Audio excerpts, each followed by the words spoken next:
Complete with DLC, the only show that would have accepted Metal Gear Solid 5's DICE Award. I'm one of your hosts, Griffin, and sitting across from me is my Revolver Ocelot, Brad Knight. Brad, how you doing? I'm not doing too bad. I'm a little rushed this morning because some meetings got moved around on me, but kind of doing an impromptu show here. Yeah, we're getting done quick, so you might get a short one this week, guys. Yeah, might be. Actually, I don't know. I've seen the news. I don't think really this is going to be a short one. Yeah, I think might run a little late for that meeting. yeah. But anyway, so we can get Brad off to his meeting. Why don't we just get right into what we're playing?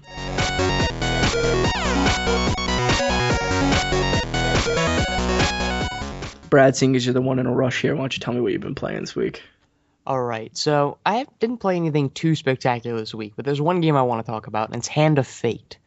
It's the game that was free on Xbox. Was it last cycle? I want to say. Or is it? I think it's still free. Is it still free? I think it's the one up until March, yeah. Okay, so yeah, maybe it is. Well, yeah, I downloaded it. I didn't give it a second thought because that's what you do with most games that are free. You just kind of get them because you can. But a podcaster I listened to, Scott Johnson, had recommended it and said it was one of his favorite games of 2015. So I'm like, okay, well, he's a veteran podcaster. He must know what he's talking about. He does a lot of video game stuff. So I checked it out. And honestly, it is a blast. I'm having a ton of fun with it. Essentially what the game is it's a single-player card game version of Dungeons & Dragons. So essentially you start on a campaign, and instead of rolling a dice to figure out things, it's cards. So there are usually 4, and there's any combination of success, huge success, failure, or huge failure. And there's any combination of the 4, and there always has to be at least 1 success. And depending on which card you get, because they shuffle around, you have to pick one randomly, will determine what happens. And you move through the different levels of the encounters of the campaign, all while doing quests and stuff. And the combat is actually really fun because as you're going through and you're getting new items and new gear for your guy, when combat rolls around, instead of just rolling a dice or flipping the card to figure it out, they actually put you into the combat. So then you gain control of a 3D character, and you watch him equip all the stuff that you picked up through the dungeon or through the campaign, and then you physically fight the opponents. Right. And I'm having a lot of fun. I almost beat it last night. It's one of the few games that, it hooked me so much that I almost beat it in a single sitting, but it was getting late and I had to call it a night. I'm on the last guy. It actually sounds like a really interesting kind of game. I might check that out if it's still free like I think it is. Yeah, if it's still free as of this recording, then absolutely go check it out. It is a ton of fun. Even if you don't like Dungeons and Dragons, you don't need to like it to be, to be into this game. It's just good fun, really. Well, I like to hear you passionate about a video game. It doesn't happen very often. Did you play anything else, or was it mainly just that game? Nothing fantastic. I played a little Battlefront, little Fallout 4. I'm going through an all melee run in Fallout 4 right now. I'm sorry. It's kind of fun because it adds like a new challenge to the game that I didn't really have the first time around. Because the first time around, if you're careful and smart enough, you can kind of deal with almost all the enemies without too much trouble, except for those suicide dudes who just run up behind you and blow up. Yeah, those guys piss me off. Yeah, they're even worse than a melee playthrough. I have to send dog meat after them and hope they blow up on dog meat. What was I gonna say about that game? I haven't played that game in a really long time, but I remember when I played, like, they like really fixed the shooting up in that game though, and made it like really good in this one, I think, because I barely ever used VATS when I played. Yeah, it's one of the things I've never been crazy about in a Fallout game was the shooting mechanics, just because VATS always felt very clunky to me. But this time around, it's really, really nice. It controls well, and they added those cool things to make it a little more interesting, like the mysterious stranger and all that other good fun stuff. Well, and like in 3 in New Vegas, like VATS was kind of the only way you could like play that game because the shooting was if you tried shooting normally, you weren't hitting anything. Yeah, the shooting was just terrible in that. So it was good to see that they actually like fixed it for Fallout 4. Like apparently they got like id to come in and work on them. People who make Doom. So. Oh, I thought it was like a guy named id. I'm like, I don't know that name. id. No, id Software. The people who make Doom because Bethesda owns them. So. Yeah. Well, that's good because I think that's probably one of the main reasons I didn't really like New Vegas when I played it was because like you said, you had to do VATS and it just felt very like the combat felt clunky. Oh, actually, there is another game I played that I want to talk about. Okay. Um, the Division beta. I played that. Oh, right. Yeah, we can both talk on this. Yes, and I think you and I have very differing opinions on this game because I didn't enjoy it. See, I don't know though because you didn't get kind of the full experience, quote unquote. Maybe Yeah, that's but why. Because I, I was like you in your opinion on it when I first started playing it, and then when I grouped up with people, I liked it a lot better. I don't know. I don't see having multiple people change how the game like feels or controls because that's kind of where I have the problem. Like, it's set up very similar to Destiny, and that's fine. It has a decent solo experience. Like, it's not unplayable by yourself. It's almost comparable to Destiny in that way. Really, it's about as fun as Destiny on your own. But like the where I have the problem with it is how it controls its combat, its shooting, because it's a duck and cover shooter where you pop up, you shoot, you duck down, you pop up, you shoot, you duck down. You just rinse and repeat until you kill all the enemies. And normally this type of shooter is very very hard to get right. Like the first example that comes to mind is Gears of War because there's kind of like to me the first guys who really got it right and really made it fun to do. And I don't know, in the Division, I wasn't having fun. Like it felt very, very repetitive. It felt very, very scripted. Like, all right, I pop up, I shoot. All right, 1, 2, 3, pop up, I shoot, and like there was no change throughout any of the combat. Here's the thing with that, right? At least let me from the experience of someone who's like played with a group of people, that changes up a lot when you play with a group of people because like you could be like taking on a guy and then your friend can like come around and flank that dude. Then like maybe you could like throw a grenade over there and take out a couple other guys. Like it changes up when you have multiple people. It doesn't feel as stale as most third person shooters do.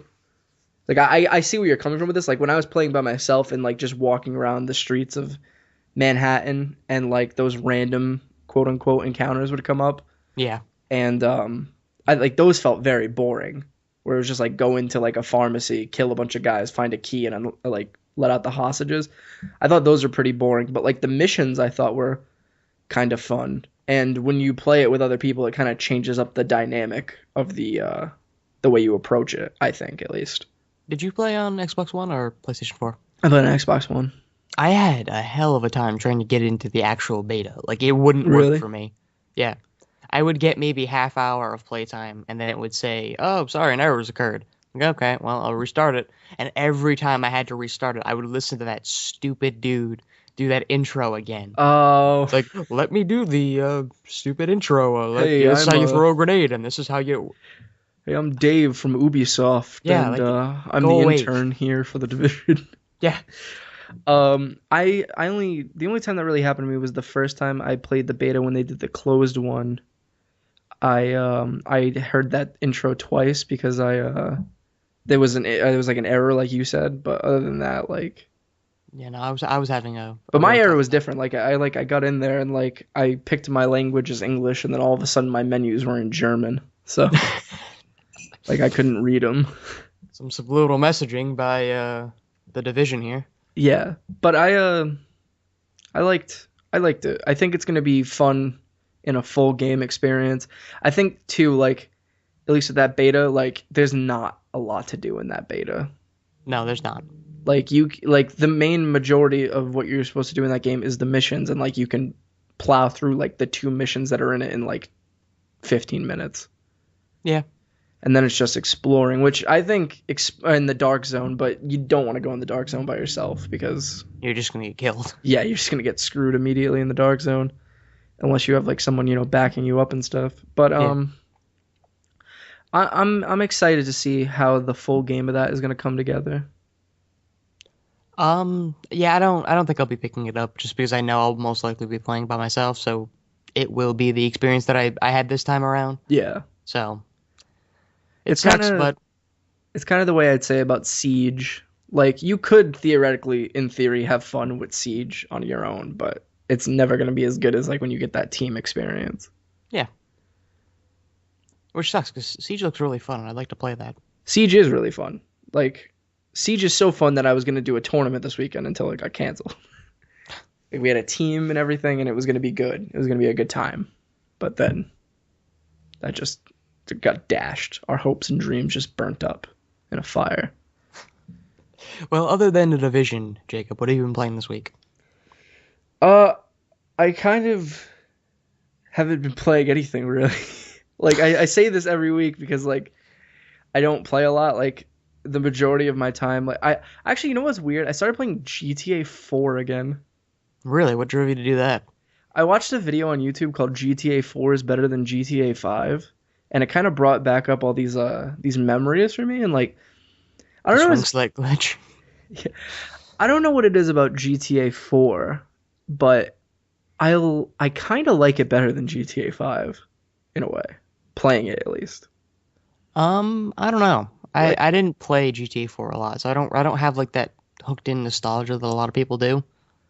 I think yeah, I don't know. It could be nostalgia blinding me or whatever, but like I obviously I think the driving may be better in 5 and the shooting is obviously better in 5, but like it's just something about like it feels more real in GTA 4, I think. Like you can actually go into buildings and like do stuff like play arcade games. Yeah, there's a lot of those little things in GTA 4 that they didn't really do in GTA 5. That just make the Which, world feel more real, yeah, which helps a lot in an open world game. yes, and of course you could always go bowling. Exactly. Roman called me to go bowling. I went bowling actually. Like Oh, nice. I was in the experience, I was just doing it again. Also that game makes me into a really bad person. I feel like that happens to everybody with GTA. No, but like even like I'm even worse in 4 than I am in 5, I think. Because there's a hospital that you can go into in GTA 4, Oh God. and I just consistently hold that place down from the cops. Like You're sieging a hospital from the cops. the worst thing about it is, and like I'm really bad about this, is I'll just go in like first shot and just throw a Molotov in there. Just go from there. Jesus. I just kind of throw a Molotov in there and just go to town in that place with an AK-47. That's awful. Yeah, I know. I'm an awful person. I fully admit it. I don't know That what is it is about absolutely it. awful. But like then I just like I chill in like the little hallway they have, and I just like stand there with like with grenades and just lob them down there to cops that come in. I do that in GTA 5 in the police station because there's that hallway that they all just funnel into. Yeah. Yeah. Like I'm really big on just destroying things in I those mean, games. it's what that game, it's what that game does, really. It's what it excels at. Yeah. But I haven't really, other than that, I haven't really been playing anything because I've been writing a lot. And so that's been taking up a majority of my time. Video games are in the back of Jacob's mind. Yeah. I'm doing something big here, guys. Yeah. It's big. But, I mean, come on, let's be honest here. We all know Rockstar needs to make Red Dead Redemption 2 at this point. Oh, yeah, definitely. It's been 6 years, guys. What are you doing? I don't want GTA 6. I want Red Dead Redemption 2. I want to go back and play Red Dead Redemption, but like I really want them to make it backwards compatible. Like how it was supposed to be. Yeah, there was that little leak, that Yeah. that little thing that it popped up on the store for a little bit. And like I really want to play that again, but I don't want to play on the 360. Like playing on the 360 to play GTA 4 has just been an awful experience, but I really wanted to play GTA 4 again. So Going back to the 360 controller, and even the PS3 controller at this point, feels really weird. the PS3 controller feels awful, I think. I think I don't mind it. It just feels like it's smaller than the PS4 controller, isn't it? Like it Yeah. feels so much smaller. Like the thing I don't like about it is the sticks feel really loose on it. As compared to like the PS4 controller and like the 360 and Xbox One controllers, like it feels like super loose on it, and the triggers are like mushy, like they don't click right. Yeah, you hit him, then they're just like, Yeah, like if you would like to hit like an Xbox One like trigger and stuff like that, you just like click it in and it like clicks really fast. Same thing with like PS4's controller, but like PS3 is like mushy, it like went in slow. It was yeah, kinda it's weird. but that's one of the things they talked about in improving on when the PS4 was coming out. Like, oh, the controllers are going to be better with more responsive sticks and more tactile triggers and all that other good stuff. So Yeah, it feels like a real controller. yeah, it does. That's the nice part. GameCube's still my favorite controller. I guess I would say Xbox One because Xbox 360 was my favorite controller, but the The Xbox one is just a better yeah, 360. it's just a better 360 controller, so I guess that's how that works out. Well, we should probably get into the news then. Yeah, because there's a lot of news to get to, and like we said, Brad has to get to a meeting.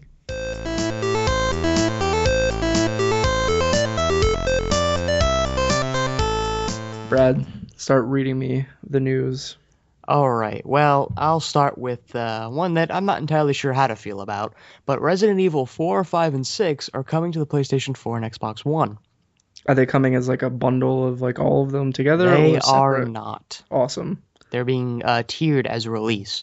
So Capcom is bringing Resident Evil 4, 5, and 6 to current generation platforms in 2016. The company just announced this today, actually. We actually have a current story for once. Capcom will release the Resident Evil games in reverse chronological order, meaning Resident Evil 6 will be first on March 29th, followed by Resident Evil 5 is going to hit in the summer, and Resident Evil 4 is going to somewhere in the fall. You know that's just because 4 is everyone's favorite, so they want to like build up hype for 4. Yeah, pretty much. That's all that is. Yeah. So, yeah, they figured get the worst one out of the way first. Yeah, exactly. Get the Yeah, one whose so- logo looks like a giraffe giving a blowy. Oh, God. I remember that. We talked about that the last time this game came on the show. Yeah. They're going to be released digitally for $20 each. Capcom said it plans to release physical versions of the games on PlayStation 4 and Xbox One ports in the Americas. In the Americas. All of the Americas, not just the North. Nice. And as a side note here, Resident Evil 6 will include all the additional post-launch content from the console version. DLC and all costumes originally only available through ResidentEvil.net. Wow, that's a real nothing story for that game because nobody cares about Resident Yeah. Evil 6. I've just out of curiosity, I scrolled down through the comments and everyone's just like, guys, it's dead. Just leave it alone. Yeah. Stop poking it. They keep re-releasing Resident Evil games. They do. Just make a new one. Don't make a new one. Make other games.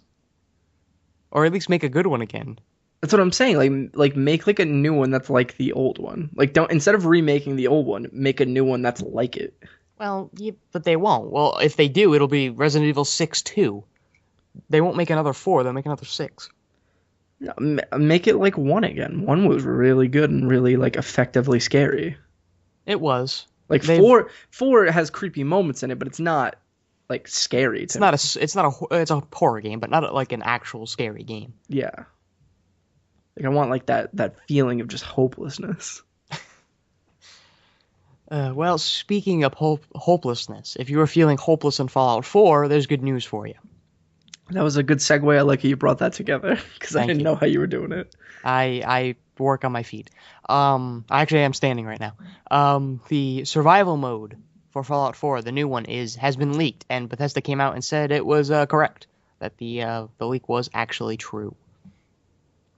So the early details of the overhauled survival mode were leaked thanks to data extracted from the game's last update. Then Bethesda did say, yes, it's true, and it's, quote, upends many of the rules of life in the Commonwealth for a maximum challenge, according to the post published on the game's subreddit today. Today being yesterday. I'm reading an old article. For starters, the new survival difficulty disables quick saves and fast travel, requires players to monitor their hydration, hunger, and fatigue, and will force players to be more considerate in how and how much stuff they're carrying. So this is just hardcore mode from Fallout New Vegas. Yes. So I'll run through all the things that it's doing real quick. I'm not gonna lie. Wait, before you go, Yes. when it said survival mode, I thought like they were adding like a horde mode to the game. Well, like a zombie mode. Yeah, something like that, or like horde mode in Gears. That'd be pretty cool. I don't know what you do with it. Like the combat's not that good. You could do something with it. I'm sure the guys at Bethesda could figure it out if they ever make a new engine.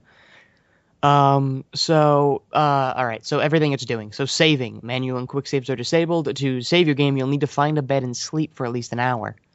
It's the only way you can save. For combat is more lethal for everybody. You now deal, but also take more damage. You can increase the damage you deal even further with adrenaline. Adrenaline will be explained in a little bit.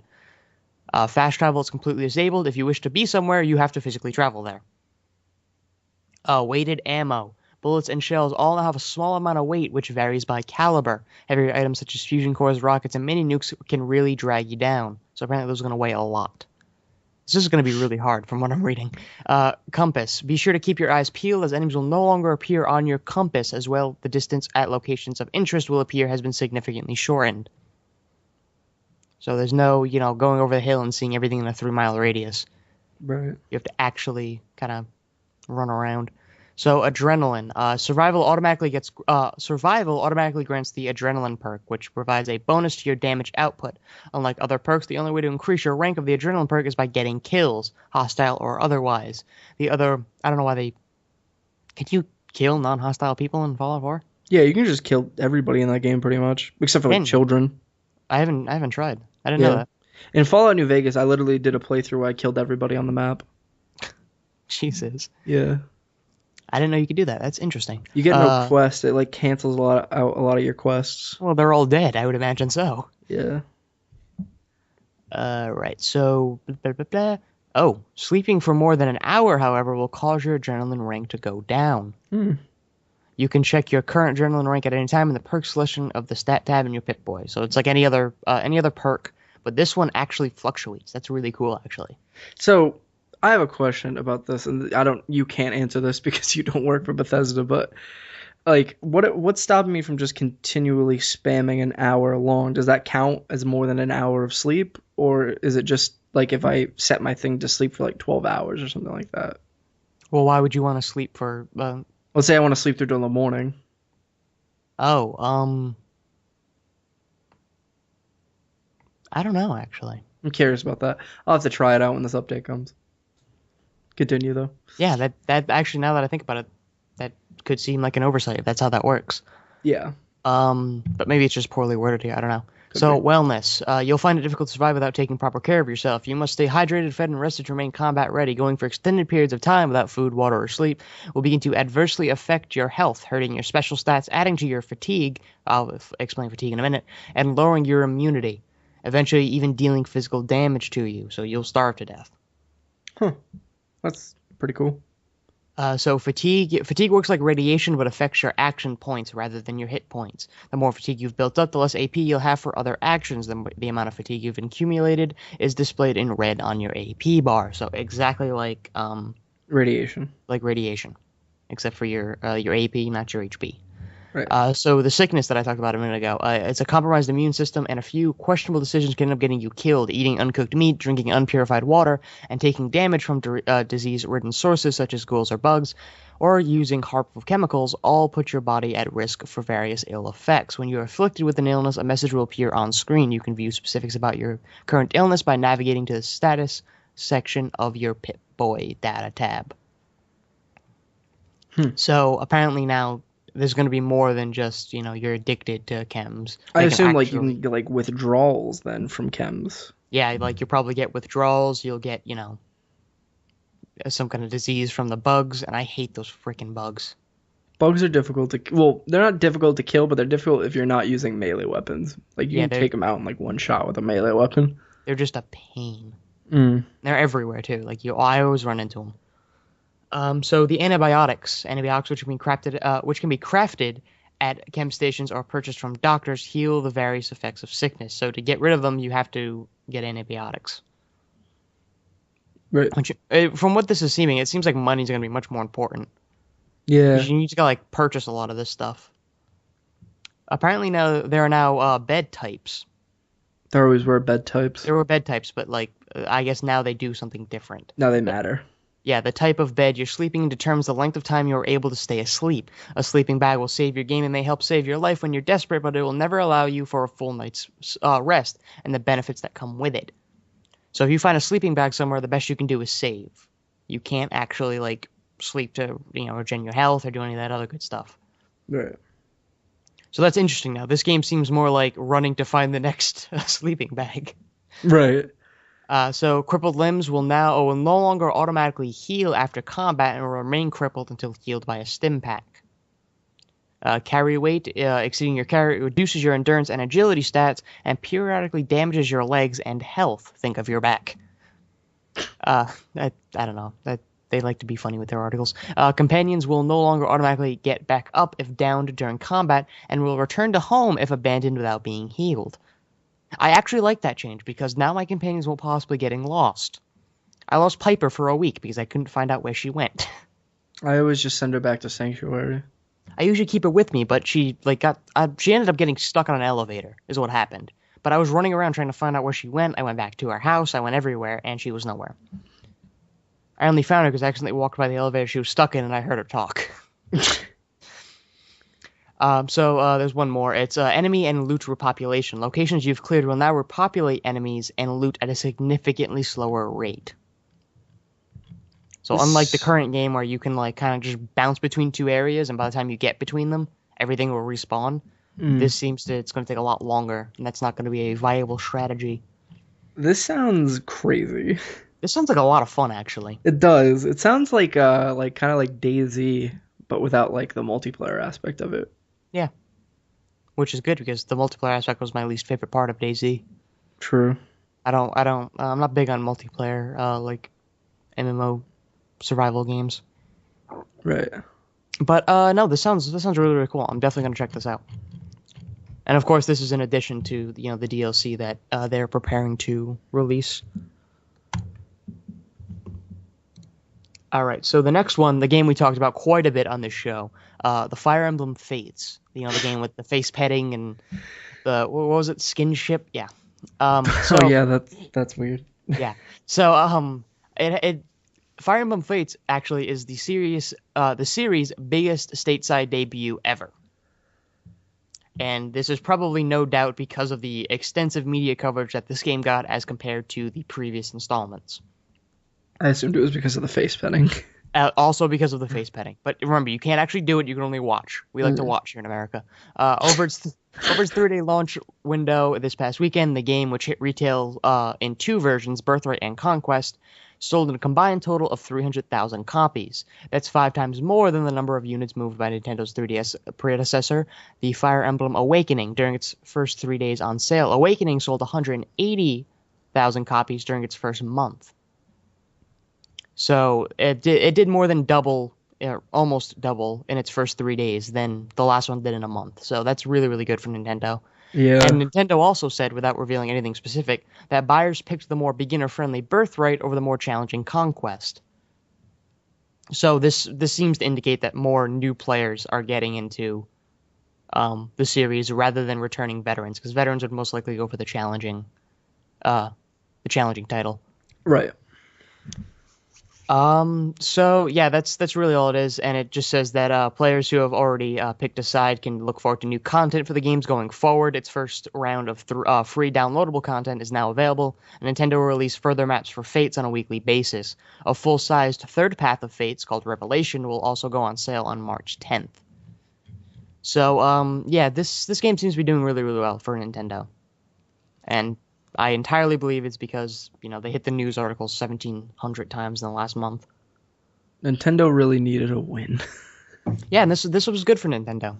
And I think the fact that more people are picking more new guys are getting into their franchise, it means more returning customers for them. Yeah. Because the Fire Emblem franchise has always been a very, very dedicated fan base of people. All right, so here comes my favorite story of the day. And of course, that means it's VR. So the HTC Vive, the price was announced, and holy God, we were wrong. We were very wrong. We underestimated how much money Valve wants to make. Yeah. So as soon as Polygon wants to cooperate with me, I'll read the article for you. So the HTC Vive VR headset will cost $799, $800 for this thing. Fudge that. Yeah. I censored myself. Forget that. So the HTC Vive ships with 2 controllers, 1 for each hand, and 2 base stations to track the user's movement in the room. The package will bundled with 2 games, Job Simulator and Fantastic Contraptions. Pre-orders begin on February 29th, with the first shipments arriving in April. This is to counteract the Oculus Rift, which will begin shipping units at the end of March. You remember when we thought, man, Oculus is going to be the most expensive one? They're going to be like the Apple of VR. And yeah, I figured, Vive's like, we'll undercut them. We saw the backlash that they got. We don't want to do the same thing. No, let's make it more expensive. Yeah. Which I guess they can do because from what I'm hearing, they have a higher quality product, I Yeah, guess. from what I understand, theirs is a little bit better, and it comes with the two controllers, which that doesn't happen with the Oculus. You only get the Xbox controller, so Right. you actually kind of get the full VR experience with Vive. Whereas with Oculus out of the box, all you get is to look around with the headset and play with a normal controller. So if you're in the PC world and you're ready and you're thinking of which headset to go with, then if you're looking for the full VR experience, I'd go with Vive. Otherwise, if you want to test your feet, go with No, if you want to test your feet, you're gonna go with PlayStation. you're gonna well, that's if you own a PlayStation. It's true. But I feel like more people. Oh yeah, that one's definitely gonna be the biggest market. But Yeah. if you're in the PC world and you're thinking, well, I don't know, can my PC run it? It says minimum specs, but how well can I run it? Well, Valve has heard your cries and they've answered your call, and they've released a free software for you. And what it's going to do is it's going to test your system to see how ready it is for VR. Apparently, from what I've heard from interviews on like tech websites, the Vive actually runs on like a good majority of systems. It's much more flexible than the Oculus, from what I'm hearing. Yeah. How accurate that is, I don't know, but I mean, the guy who I guess worked for HTC in the video interview that I was watching said that they got it running on like some laptops too. yeah, I was watching a video of people. They're doing some VR project they're working on. And they had two Vives running off two different laptops. So I thought that was sort of impressive. Like, sure, they might be expensive laptops, but they're laptops nonetheless. Yeah, and I'm sure mid-tier laptops will like if you're getting like a low end like $200 laptop, you're not gonna be able to run it. But like, No, you can open Word and that's about it. yeah, I'm sure like a mid-tier laptop could be able to run it. Whether it's well, that remains to be seen. But Yes. Well, you can answer that with this new 1.9 gigabyte free tool that has been given out by Vive called the Steam VR Performance Test. And it measures your system's rendering power using a 2-minute sequence from Valve's Aperture Robot Repair VR demo. Yeah. So after collecting the data, it determines whether your system is capable of running VR content at 90 frames per second, and whether VR content can tune the visual fidelity up to the recommended level. For machines that are not VR ready, the tool can help determine whether the capabilities are bound by your graphics card, your CPU, or by both. So it goes a little bit beyond just telling you yes or no, which is what the Oculus tool does right now. So if you're hearing a common theme here, it seems like that Vive is trying to do everything Oculus is doing, but take it one step further. mm, So when it comes to your system, it's going to tell you exactly what's slowing you down, what you need to upgrade, and it'll also warn you that different headsets require more or less CPU power for the positional tracking and the processing. I can't speak today. processing. Processing intense applications, but it doesn't test for the right amount of USB ports for the right headset. But you should be able to count, guys. I mean, even then you can Can you count buy. to 3? Even then you can buy like one of those like USB hubs. yeah that you just plug into your computer. Yeah. So it's pretty cool. The pictures in the article show it's essentially just a little black screen and it has a sliding bar, red, yellow, and green. Red is not ready, yellow is capable, and green is ready. So capable is like you can do it, but don't expect the most flawless of experiences. Right. So that's actually interesting. I'm glad to see that they're kind of making it like very well known exactly what you're going to need to enter this kind of market. But also, You also need that to be a price. millionaire. Yeah. Like F it all at this point. Yeah. Listen, as someone who wants to get into VR development as a career, you're making it real difficult, guys. Like Yeah. it's hard to sell a medium to people when you say, listen, you can get right into this awesome experience, just spend $1,600 first. Here's the thing, right? I guess we'll talk more about this later on in the show. But if PlayStation comes out and they're super expensive, VR is dead. It's done. Yeah, like it's on you, PlayStation now. Like it's gonna be really hard to get people really hooked on it if every headset is $600 plus. Yeah. So. So it's the ball's in your court now, PlayStation. Mm. But anyway, Bethesda, back in the news again from 2 seconds ago. Right. They have 3 projects in the works, and this is from the Dice Awards show that happened last week. And we have quite a few stories from that, so this is one of them. And the three projects are, quote, different from anything we've done before. Tom Howard, teasing us once Tom again. Howard? Todd. I keep saying Tom. I don't know why. His name's Tom, as far as I'm concerned, and I don't care. Blah, blah, blah, blah. Now I lost my place. Where was I? Oh, right here. This is a quote from Howard saying, quote, we actually have three longer term projects that that are all, we'll talk about them at a much future date. They're different from anything we've done before, while also being a Bethesda style game, big and crazy and broken. I added that in, not him. But in many ways different from what we've done before. So they just said that, expect some, new stuff from us, but right now they're working on the 3 downloadable add-ons for Fallout 4 and that game survival mode overhaul that they're doing. And Howard had just made a little note saying that the overhaul was some of the most fun I've had in the game. If EA didn't own the Star Wars license, I would love to see Bethesda make a Star Wars game. That would be awesome. I would love to see that, like a full open world bounty hunter type game. Did you ever play Knights of the Old Republic? Yeah, I did. There's a group of fans remaking that in Unreal Engine 4. Really? Yeah. Surprised they haven't been shut down yet. Actually, no, because Lucas has been pretty well. Actually, he doesn't really own it anymore, so I actually am surprised they didn't get shut down. But they usually have been pretty good about fan stuff like that. Yeah. Like fan films and stuff like fan fiction and stuff like that. They've been pretty good about it. They're always good with fan creations. A company that is not good with fan creations, however, the Pokemon guys.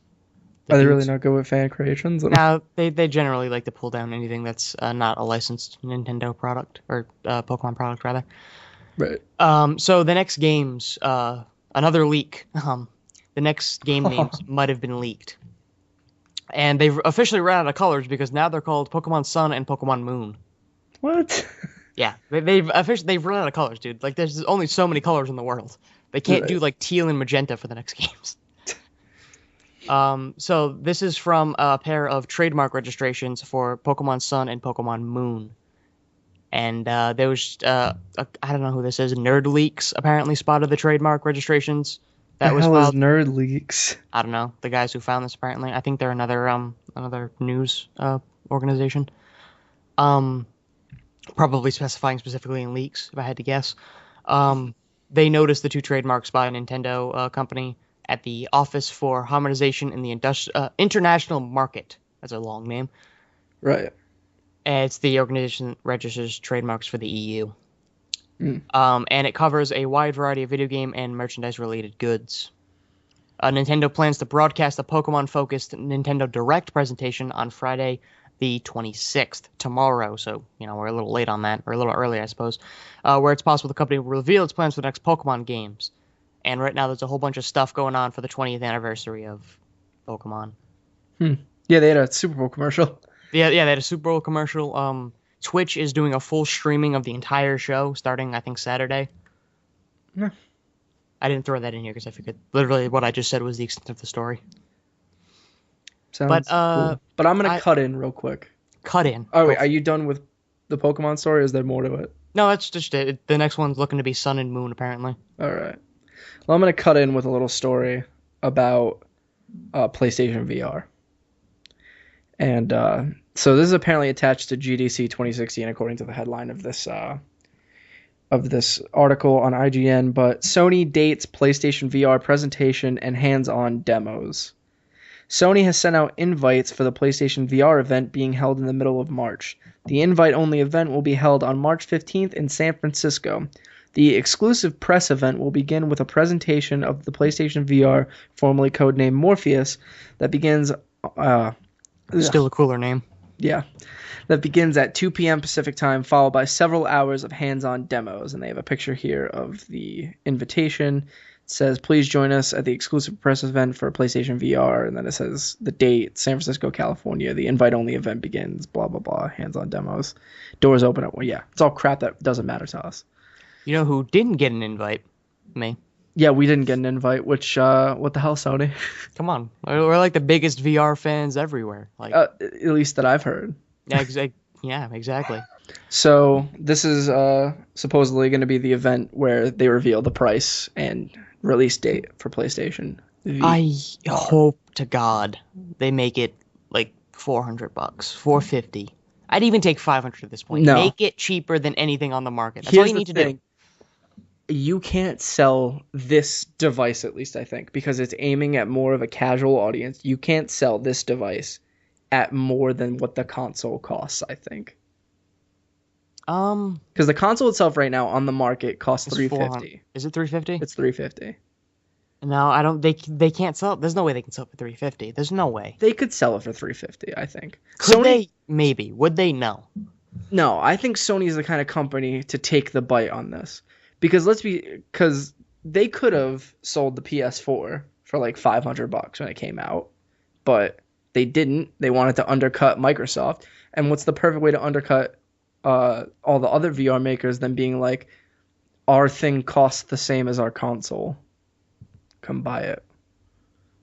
No, I don't. If anything, I think they'll do it for 400 and say ours costs half the price of a Vive. See, I think they could even sell it for 400, but I feel like if they really want to get everybody on board, they need to hit that 350. I don't know what it's about 350. That just sounds like a better price to me than 400. I think at this point, anything like 350, 400, even like 450, like people will hop on it because they don't have to pay 600 to 800 for the headset and then build a PC. Like that's kind of the advantage PlayStation has right now is they can charge whatever they want and that's the only thing you have to pay. I believe this 100%. This is going to be the cheapest of the three headsets. I 100%. If it's not, I'm going to be astounded. Yeah. If like they come out and they're like PlayStation VR headset $999 and It's then the you PlayStation just 3 all over again. yeah, you hear the silence over the crowd. Even if they came out and said $499, I'd still be like, ugh. I don't know. I think 500 might be pushing it. 450, I think, is where they're probably going to end up. No, I think they're gonna end up either 350 or 400. I've been saying that since the beginning, and I really do believe that. Yep, but we can only wait and see. Yeah. So, I guess we can move on into the rest of the DICE Awards. Let me take this because I'm very good at announcing things. What do you? Well, you have like multiple stories here. Yeah, I have a bunch of them. So, the one I have open right now is the Lifetime Award. Yeah, you do those. I'll do the ones of the winners of all the awards. Okay. Because I'm fun with that. So DICE honors Satoru Iwata with the Lifetime Achievement Award. And this happened at the little presentation that they did, and they honored him with the Lifetime Achievement Award. And he, for those of you who don't know, Satoru Iwata is it's a pretty big guy or used to be a pretty big guy in the gaming industry who died last year at age 55. Like really out of nowhere, it seemed like. Yeah, it was very, very, very quick, and he had a huge impact on Nintendo and everything that they did. He was actually the reason that that Pokemon is kind of as big as it is, believe it or not, because it was him that figured out how to get two regions onto a single game, and that really took off with the Nintendo franchise. Right. But anyway, the Nintendo president, I'm not going to pronounce this guy's last name right, Reggie Fils-Aimé? Reggie Fils-Aimé? You don't know how to say Reggie Fils-Aimé? No, I didn't know his name. Reggie Fils-Aimé? He's a big memeing guy. Everyone in the industry uses him as a meme. Surprised you don't know who that is. I have no idea who that is. So Reggie Fils-Aimé. You disgust me. I apologize. I'm not that sorry. Actually, I'm not going to say it. Reggie Fils-Aimé accepted the award and spoke about his old. That's worded incorrectly. His old friend and colleague. His quote is, on behalf of Mr. Iwata's family and all of Nintendo, thank you for this Lifetime Achievement Award. He said, Mr. Iwata has been gone for some time, but I still think about him almost every day. Fils-Aimé talked about Iwata's contribution to the gaming as a developer and as a business leader, but he mostly talked about Iwata's good nature and his way of putting other people first, as well as humility, I can't speak today. It's bad. Self-effacing and generosity. I say that every week that I can't speak. I think I just have a speech impediment. Everyone gets that way when they read a bunch of stuff at once. Yeah, usually I'm not that bad, but It's getting real bad. But John Snappert, the former Electronic Arts executive and now Shiver Entertainment big head, said Mr. Iwata left an indelible mark on the industry. He made gaming bigger and better. So everybody had some really nice things to say. All right. He's a really good guy. Yeah. Rest in peace, Yes. Satoru Iwata. And do you want to read the other story before Yep. Sure. Let me open it up. we just read off all the winners? Sure.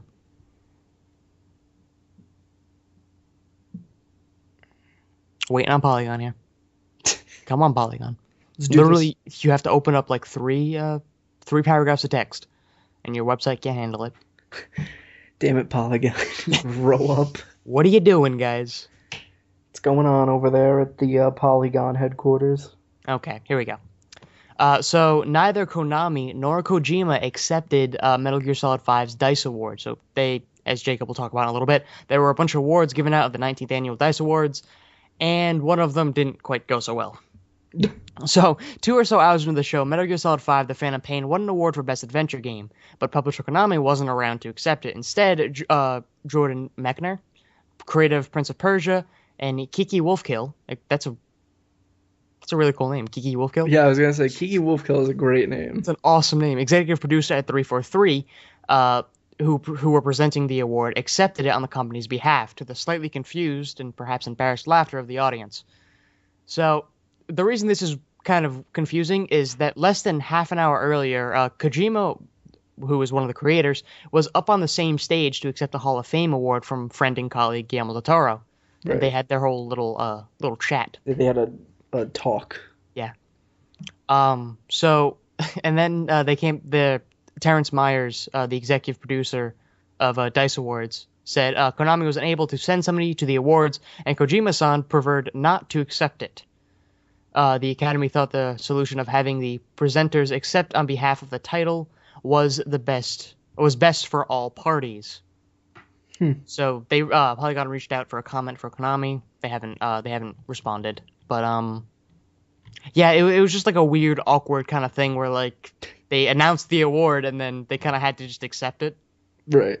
After they announced it, because like obviously Kojima wasn't going to get up there. He doesn't want anything to do with that game anymore. I don't know if it's that he doesn't want anything to do with that game. I feel like it's more he's just like, he can't. Like there's probably something in like his deal with Konami that he just can't be like forward facing about that game. I'm sure he could. I don't think there's anything in their agreement saying he can't accept the award, but I'm sure that he doesn't want to associate with Konami anymore. I mean, you never know though, because remember how he couldn't come out at the Game Awards to accept. Well, yeah, because that was a non-disclosure agreement, and Konami doing a kind of a move. That's what I'm saying. Like maybe in the Konami agreement that they both have, because I think something came out about how he can't talk about what happened with Konami at all. So who knows? Something else in that agreement could be you can't accept any awards on behalf of this game. I feel like even if that is the case, or if that isn't the case, I don't think he would have accepted it anyway. I mean, who knows? But I'm just speculating here. Yeah. Plus, I just really like to throw Konami under the bus for things. Who doesn't?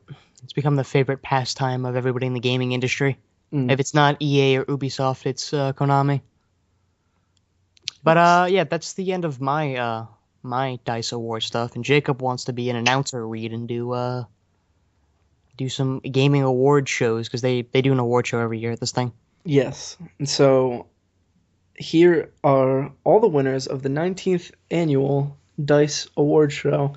I'm going to go from the bottom to the top. I'm going to save the big one for last, even though you all probably know it already. Yeah. Outstanding achievement in game direction went to Fallout 4. I expect you to comment on every one of these winners, Brad. Do you have a problem On every with that? single one of them? Yeah, on every single one of them. Comment on every one of them. Gotcha. Tell me So what you think outstanding of this. achievement in game. What does that mean? Outstanding achievement in game direction. I would assume that means like it's mainly an award They for have Todd the Howard. four I would cardinal think. directions really, really well done.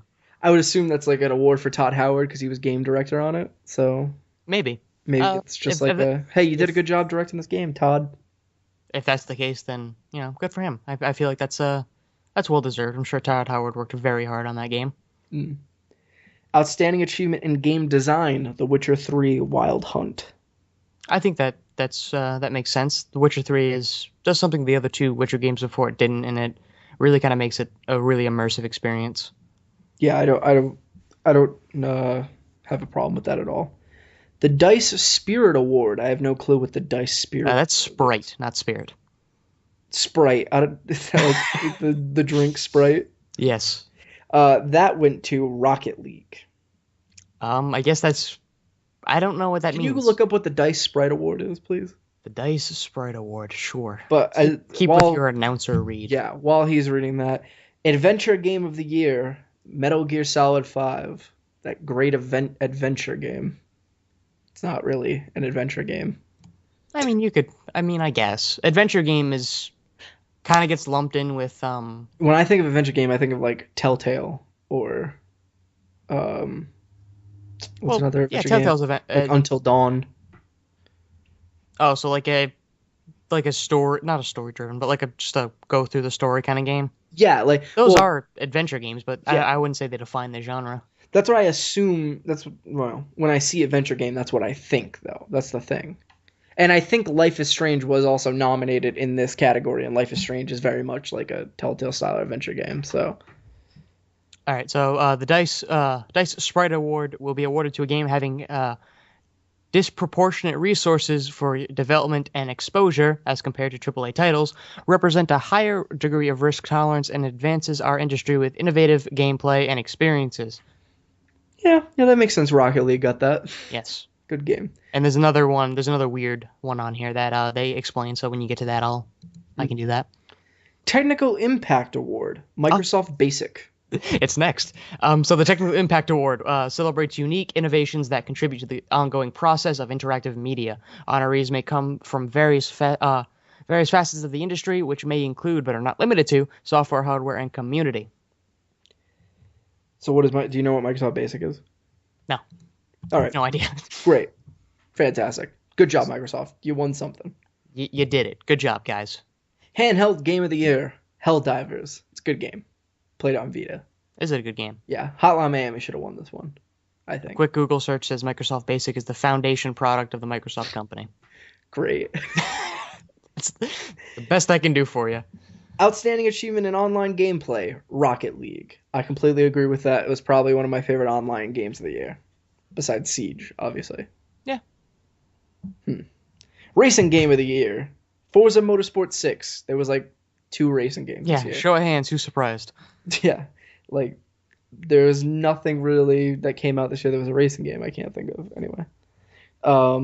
Strategy and simulation game of the year. The greatest simulation game of all. Heroes of the Storm. Yes, I'm actually surprised to see it win this category. And by the way, you skipped one. I did? Yes.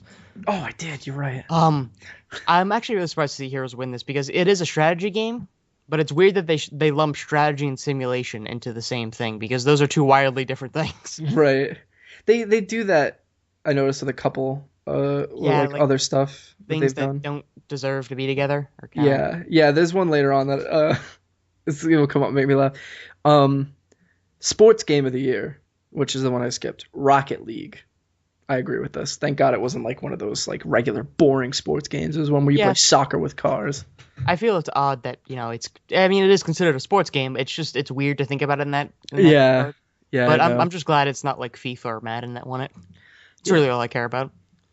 Role-playing / massively multiplayer game of the year. The great MMORPG Fallout 4.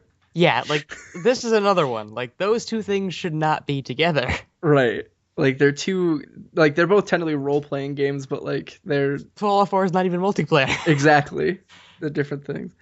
Outstanding achievement in art direction or in the Blind Forest. I agree that game is gorgeous. Outstanding achievement in animation or in the Blind Forest. Once again, very good-looking game. Outstanding technical achievement, The Witcher 3 Wild Hunt. Cool. Anything to say about that? I don't know what they classify as a technical achievement. I thought the game ran iffy on consoles, but overall it was a good experience. I had the same problem with like Skyrim. Yeah, a lot of games like that.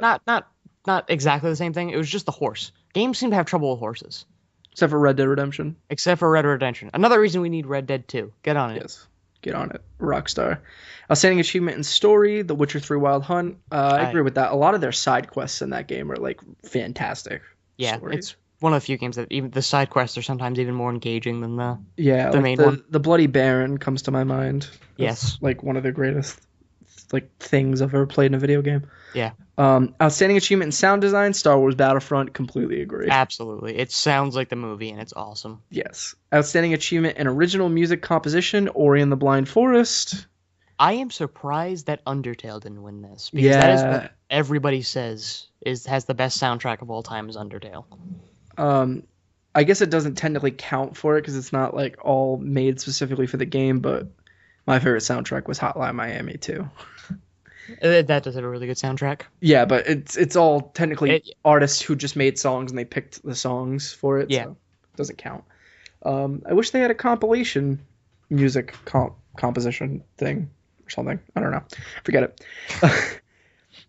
Outstanding achievement in character, Rise of the Tomb Raider, Lara Croft. That's surprising because she was up against Max from Life is Strange, who I think is a way better character than Lara Croft. Not to say that she's like a bad character or anything. It's just like I feel like Max goes through a better journey. I think this is actually deserved because I think they're kind of doing it like a comparison sort of thing.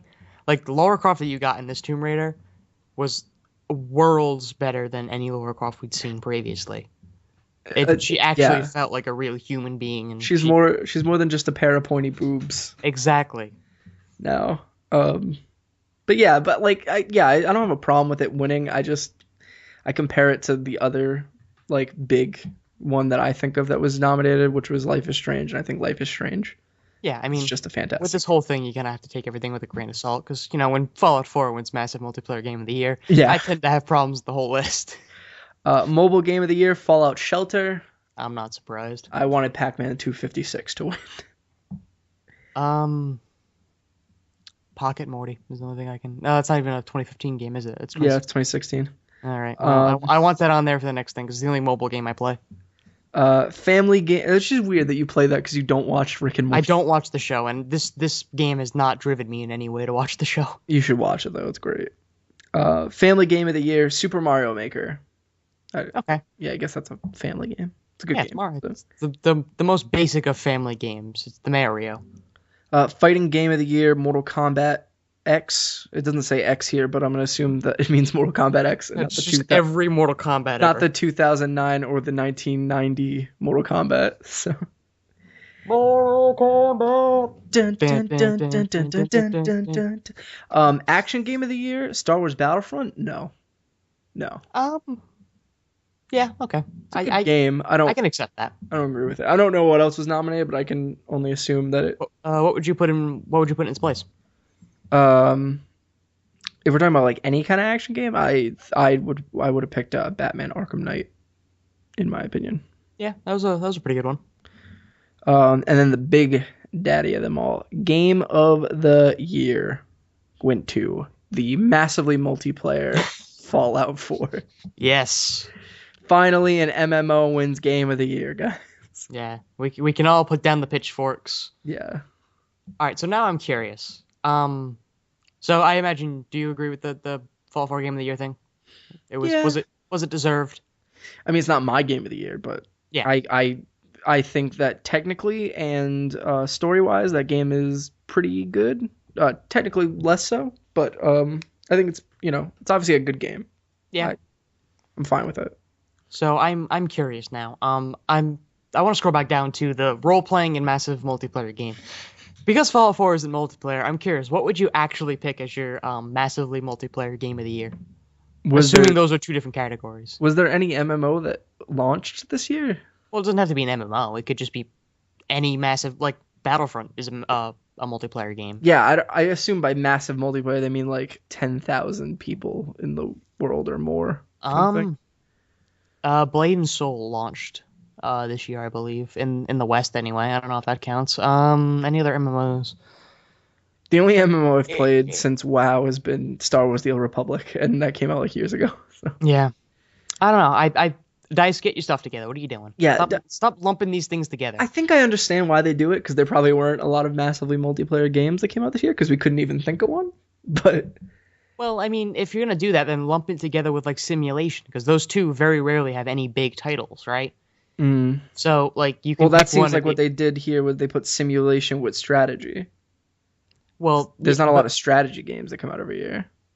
well, there are a decent number of strategy I games. was gonna say I would have picked XCOM 2, but then I forgot that came out in 2016. Did it? Yeah, it came out this year. Yeah, it did. It came out in what, January? Yeah, January, February. It's Wow. a All right. good list though. Yeah, it's a decent list. Dice, get your stuff together. Ori and the Blind Forest and Witcher 3 pop up like 6 times each. Yeah, I think Get Ori some and the more Blind diversity. Forest won the most awards. I want to say. I could be Yeah. wrong. I like how at the top of the article it says other big winners include Rocket League and Ori the Blind Forest. Like, yes, Fallout 4 is mentioned twice, and those two are each mentioned like 3 or 4 times. Well, they're both great games. They are absolutely great. I don't like Rocket League. I don't like it. Yeah, that's just because you're bad at it. Yes, I freaking hate that game. That's usually the douchey response that everyone gets to a video game when someone says they don't like it. It's like, well, you're probably just bad at it, but no, you legitimately are bad at it, and that's why you That don't is like actually my. If I don't like a game, 9 times out of 10, it's either because I suck at it so much that I'm like not enjoying it anymore, or like I didn't play it enough to enjoy it. I have the same problem with like shoot 'em ups, the whole genre, because I just absolutely suck at them. it. Speaking of sucking, we're gonna move into everyone's favorite game show. Well, that sucked.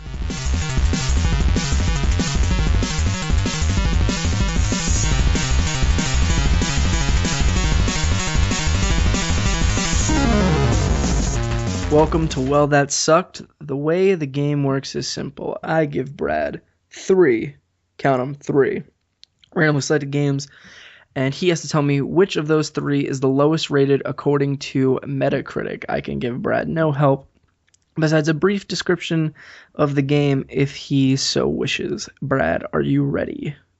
Sure. Round 1. Round 1. See if we can figure out the theme. Plants vs. Zombies Garden Warfare? Peggle, Bejeweled 3. Plants vs Zombies. Is that the? It's not the shooting title, right? That's the. That's the shooting one, yeah. Is it like the one on the? Yeah, the you run around multiplayer as one. the. Yeah. Huh. What's the theme, though? I have no idea because you just screwed me up with that. Bejeweled, Peggle, and that? What do they have in common? The theme is that they're all made by the company PopCap. Oh, I didn't know that actually. Actually, I did know that. If I would have thought about it for 3 seconds, I might have actually figured that out. So which one was the worst? Oh God.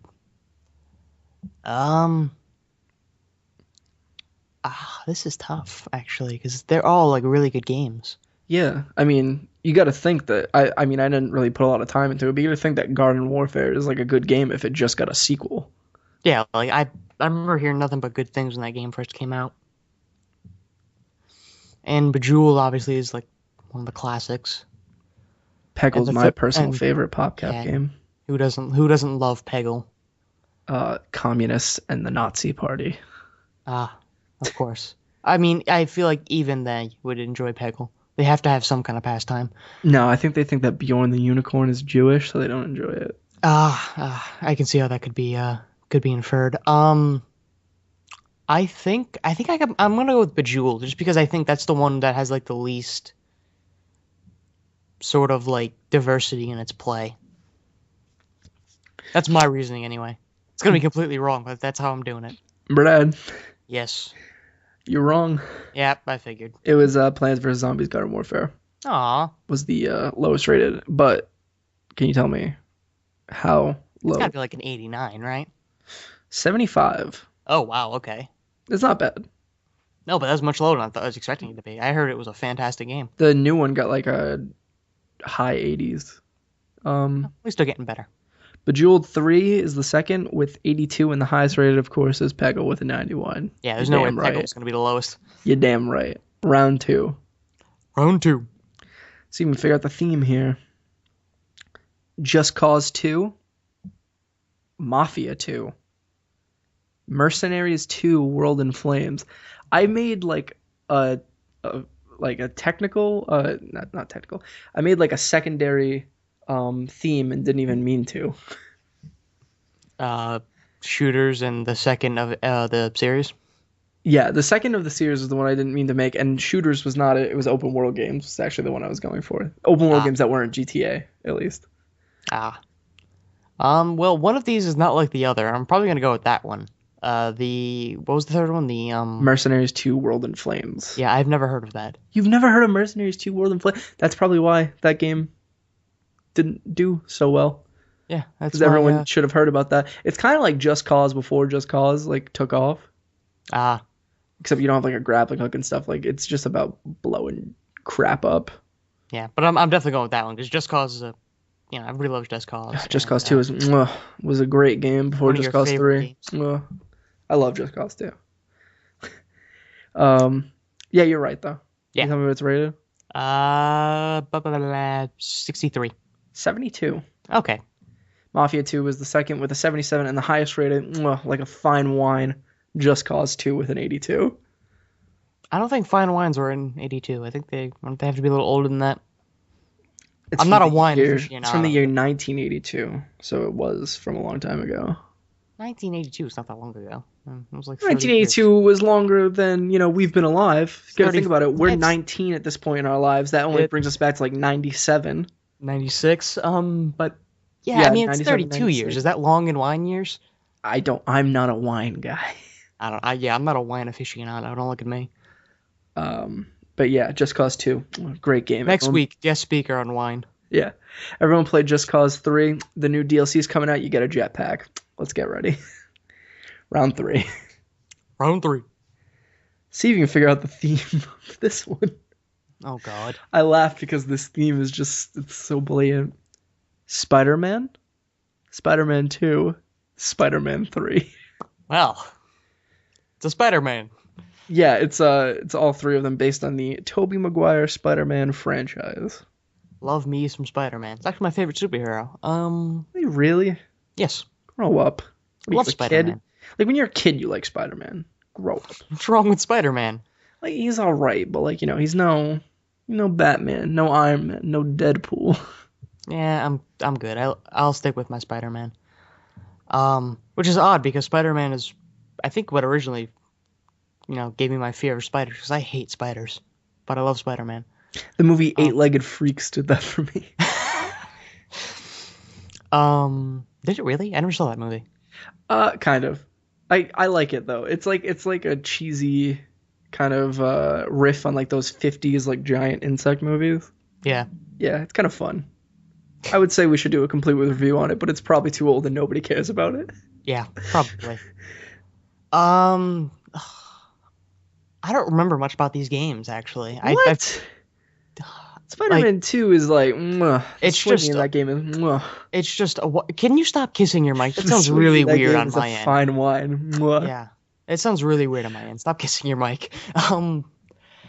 They just all kind of blend together for me into one mishmash of Spider-Man. And what's the dude's name from Burn Notice? Bruce Campbell narrating. Bruce Campbell is the narrator of all three of those. I forgot. Yes, he is. You know He's why also- he's the narrator of all three of those? Actually, do you want to know why? It's a little bit of a fun fact. Because he was the doorman at the movie theater, and No, and there's Spider-Man. also a fun fact why he has a cameo in all three of them, as well as different characters. The director of the Spider-Man movies is Sam Raimi, and Sam Raimi's first movie was The Evil Dead, which starred Bruce Campbell. Bruce Campbell. A little fun fact for anyone who didn't know that. I figured that Brad didn't know that because he doesn't know movies. I know nothing about movies. It's news to me, but I do know my Bruce Campbells. Exactly. Make a lot of good soups. Do you know Burn Notice? Yes. I also heard that joke. Do you watch Burn Notice? You ever watched it? Yeah, I watched quite a bit of it. Never finished it, but watched quite a bit of it. Good show, actually. It is. It's a really good show. I'm gonna go with 3, just because 3 was the worst movie, and I don't know anything about I can't separate the game, so I'm going this on movie knowledge. Brad, Yes. for 3 to 4 weeks in a row, you have won, sir. Wow. I'm getting better at this. Yes. Can you tell me what Spider-Man 3 was rated? God. A lot higher than it should have been. Probably like a 70. 63. Okay. Well, I guessed 63 once already. God. Second highest was Spider-Man with a 75, and the highest rate, of course, the fine wine that is Spider-Man 2 Wish you would stop kissing your mic. with an 83. Mwah. It was the GameCube one, right? They were all on GameCube, actually. Right? I think all three of them were, but I played it on PlayStation 2 because I was a kid who had a childhood. Listen, if you didn't have a GameCube, then you didn't have a I childhood. also had a GameCube, but Paper Mario Thousand Year Door, awesome. Best RPGs. That weird Pac-Man game where like people could play like regular Pac-Man on a GameCube and the rest of the people on a what was it, on a Game Boy were like the ghosts. Game Boy. Yeah, it was awesome. Game. I'm just gonna kiss everything now. Yeah, I wish you'd stop doing that. Well, Brad, I'm gonna kiss over the spiel to you. All right, so if you want to get in touch with us, you can do that at completewithdlc@gmail.com. Send us an email with your comments, complaints, concerns, questions, anything that you might want to send our way, and we will take a peek at it. They will get filed into the trash. No, I'm just kidding. Yeah. So yeah, if you wanna get in touch with us, the email is definitely an effective way to do that. You can find us over on iTunes and Stitcher, as well as on SoundCloud, which is where the RSS feed is hosted. So if you want to see where the sausage is made, that is definitely where you want to go to check that out. Leave us a comment, give us a review. It helps us out a lot. And everybody says that, but until you actually start doing this, you don't realize how true that actually is. Yeah, comments it's a very true thing. It helps. Comments and reviews really, really help us out, guys, and it means a lot to us. We read everything you guys send to us, and we're trying to improve constantly. Yes. If you want to follow the social media for the site, we're on Twitter. We're Complete with DLC there, and Jacob, tweets every time that a new episode comes up, or if we're doing a Complete with review, or he just keeps the people up to date on what the show's up to. I want to step up my social media game. You should. It's been lackluster lately, as if I'm one to judge. Like, I want to step it up. I want to do something actually fun with that Twitter. I want to run a poll. Run a poll. Okay. We're also on Twitch at Complete with DLC. So as soon as we get a streaming setup, which is in the works, we've been saying that for a long time. It's gonna become the Blizzard soon TM thing. It's been in the works since week 1. Well, yeah, it's been thought about since week 1. It's been worked on since like week 7. It's been worked on since like week 10. What are you talking about? What week are we on? Technically 9. Too long, okay? No, more than that, like 20 something at this point. Yeah, I keep forgetting the complete reviews. But anyway, iTunes, Stitcher, SoundCloud, completewithdlc@gmail.com, and completewithdlc on Twitter. That is all the show's information. It'll be linked in the little description down below of the episode. Down in the doodly doop. Yes. Never on the first date, though. Jacob, where can they get in touch with you if they would like to have the chats with you? They can get in touch with me on any social media at It's Jgriff, ITSJAYGRIFF. I'm probably most active on Twitter, in all honesty. So if you really want to get in touch with me, you got to go to Twitter. Yes, a lot of Kanye West stuff on your Twitter, I noticed. Recently, yes. Yes, because anytime he pops up on my Twitter, it's because of you. Because I don't follow him. So. I retweet his ridiculous quotes. Like I want to find the one that I retweeted the other day that was just perfect. It's got to be exhausting being Kanye West. I feel like I think he's going crazy. In all honesty, I don't know if it's because he's locked up with those Kardashians or what. Well, that's certainly not helping. But yeah, putting on the persona of like thinking you're the best thing that ever happened to the earth has got to be tiring to keep up constantly. And this tweet sums up my love of Kanye West here, where he just says, "I'm not even gonna lie to you." No, actually, I'm not even gonna lie to you. It's GON. And then he just writes, "I love me so much right now." Yeah. I've also been tweeting about his album because I listened to it, and it's real interesting. It's a concept album. I kind of like it though. Cool. So Twitter's your most active one? Yeah, I'm probably most active on Twitter than anything. I keep forgetting my list of obscure social medias to ask you if you're on. I need to remember that for next week. I'm trying to think of one. I don't know. Continue. Brad, what are you on? I am on Twitter as well. I'm Kalgny, Kalgne. I'm getting a little better. At least I'm looking at it now. So if you follow me on that, I will notice. Yeah, you're gonna see my Kanye quotes. So. Yes. A little shout out to another podcast that gave us a shout out. I figured this would be the best time to do it. Is Oh, a yeah. Demo Disc podcast. Good guys over there. I listened to their first episode. It's funny stuff. Funny stuff. They seem to. I'm gonna assume that they listen to our show because one of the hosts followed us on Twitter. And if you are listening, send us a correspondence. A correspondence. Yeah, maybe we could do a sick collab, bruh. Yeah. Okay. Maybe. So yeah. If you're looking for another video game podcast, go check them out. Really, really good show. Funny guys. But anyway, yeah, I'm Twitter on Calgany. I'm Calgany on Twitter. Kalgne. But if you want to actually like have a conversation with me, then you're gonna want to do that on Battle.net. That's Blizzard's little interactive hub for all their games. It's Brad1261 is the code you're gonna want to use, and that'll get you in touch with me. When you do that though, make sure as soon as I accept it, you tell me you're a listener from the show, so I can make a note. Okay. Yeah, because I don't know, I keep it categorized so I remember where people come from. Because like I have like a really long friends list, and I don't remember where half these people come from. So I got in the habit of making notes. I used to be like that on PS3 back in the old days of PlayStation Home. I'd just meet people and then add them if I enjoyed them. Yeah, like 5 months later, you see the name and you're like, "Who are you?" Yeah. I want to talk about PlayStation Home one day because I have some funny stories from PlayStation Home. Okay. So, Calgany on Twitter, Brad1261, or Brad, I don't know if you have to put the hashtag in there, but if you do, it's Brad, #1261. You mean hashtag Brad? Yes. No, it's Brad and the #1261. Oh, that's weird. Yeah, it's directly in the middle. I don't know why. Yeah, those are the two best ways to get in touch with me. And that's it for the program. Side note here, I don't like recording at this desk. I have nowhere to put my arms, and I'm just like spinning in my chair to keep myself busy. In all honesty, I wish I had a room to put my dog in when we record. That's my only real issue with recording that, and I wish I had a more comfortable seat because I'm sitting at a table right now. Yeah, the audience wouldn't hear that, but the dog kind of went on a little rampage throughout the show. Yeah, there's going to be a moment where they can probably hear it for a second because I just muted my microphone at one of the attacks, but then I was talking during the other ones. One of the attacks. Yeah. So, that's it's been the episode for this week.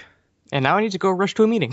Yeah. So you have fun with that important meeting. Yeah. This has been Complete with DLC. I'm Jacob Griffin. I'm Brad Knight. And thank you for listening.